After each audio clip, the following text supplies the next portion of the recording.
যে হাসিনার পতনের ঘোষণা একমাত্র ঘোষণা ছিল, ঘোষণার 3টি অংশ ছিল।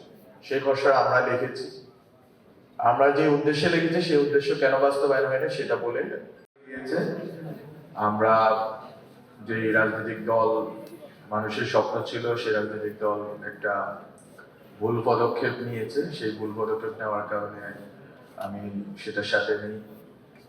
আর গণ অভ্যুত্থানের সময়ে যে সময়টা ছিল সেই সময়টা আর এর আগেও যখন আমার কাজের ধরন ছিল বুদ্ধিবৃত্তিকভাবে এবং বিভিন্ন সাংস্কৃতিক এবং বুদ্ধিবৃত্তিক সংগঠনের সাথে যোগাযোগের মাধ্যমে একটা ক্ষেত্র প্রস্তুত করা, সেই ক্ষেত্র হয়তো প্রস্তুত করতে পেরেছি বা কিছুটা কাজ করতে পারছি। কিন্তু এখন আমাদের জন্য যেই বিষয়টা খুবই গুরুত্বপূর্ণ হয়ে গেছে সেই বিষয়টা হচ্ছে বাংলাদেশের সামনের দিনগুলোকে দেখতে পারা এবং সামনের দিনগুলো দেখার জন্য অতীত দেখা গুরুত্বপূর্ণ।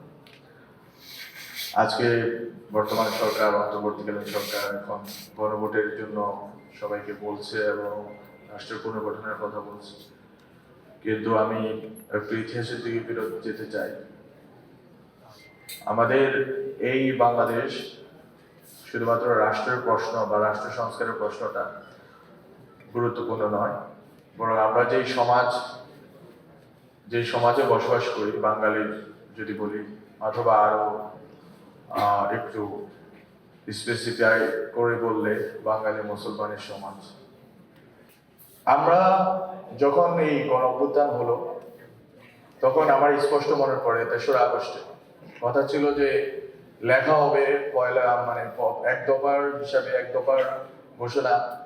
একটা চক্রান্তকারী গোষ্ঠী চেয়েছিল যে এক দফার ঘোষণা আগের রাত্রে হয়ে যাবে, 2 তারিখ রাত্রে হয়ে যাবে, কিন্তু আমরা এটা বললাম যে আমরা 3রা আগস্টে এটা সরাসরি প্রকাশ্যে শহীদ মিনারে হবে।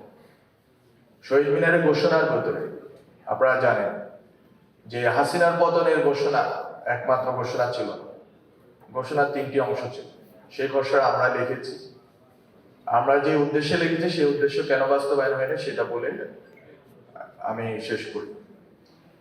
আমরা বলেছিলাম যে শেখ হাসিনার পতন, এটা হচ্ছে ফার্স্ট। আপনার ক্লজ আকারে যদি ধরেন, এই দফারই ক্লজ হচ্ছে একটা, শেখ হাসিনার পতন হইল।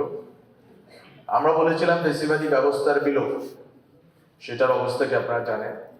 সেই অবস্থার বিষয়ে একটু আগে মনির হায়দার ভাই বলছেন যে ব্যবস্থার যে অঙ্গগুলো আছে, যে নির্বাহী বিভাগ, বিচার বিভাগ এবং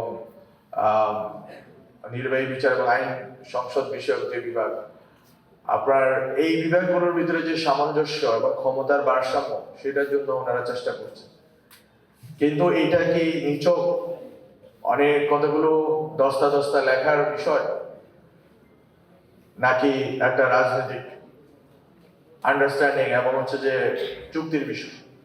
যদি চুক্তি হয়েই থাকে জুলাই সনদে, তাহলে কেন এখন আমরা বিভিন্ন জায়গায় বিভিন্ন কথা বলতে দেখি? যদি চুক্তি হয়েই থাকে তাহলে অভ্যুত্থানের থেকে অ্যাপারেন্টলি যারা অভ্যুত্থানকে লিড দিয়েছেন তাদের নেতৃত্বে সংগঠন কেন জুলাই সনদে সাইন করে? সে প্রশ্নগুলো আসবে। কিন্তু আমি যেটা বলি যে পলিটিক্যাল,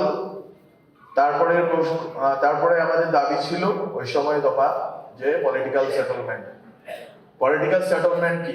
এখন অনেকে বলে পলিটিক্যাল সেটেলমেন্ট কি, তারা বুঝতে পারে না, তারা দেখতে পারে না, তারা চুইতে পারে না।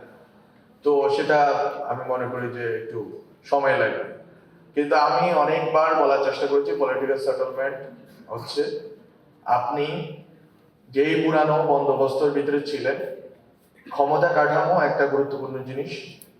তারপর যদি আপনি দেখেন সম্পদের বন্টনের প্রশ্নটা কি বদলাইল? আমি প্রধানমন্ত্রী 10 বছর রাখলাম বা 15 বছর রাখলাম, সম্পদের বন্টনের ব্যবস্থা বদলাবে? আমি যদি বলি যে ক্ষমতা কাঠামোর, আমি এই জন্য বলছি ক্ষমতা কাঠামোর প্রশ্নটা আমরা সলভ করতে পারলাম, সম্পদের বন্টনের প্রশ্নটা যদি আমরা সলভ না করি, যে কথা দিয়ে শুরু করেছি যে social mobility, social and political upward মোবিলিটিটা সম্ভব হবে না। গরিব থেকে যাবে, নিম্ন মধ্যবিত্ত থেকে যাবে, তাদেরকে কখনোই আপনি উপরে উঠতে আপনি সহযোগিতা করবেন না। রাষ্ট্রের পলিসি নেই তাকে উপরে উঠতে সহযোগিতা করেন।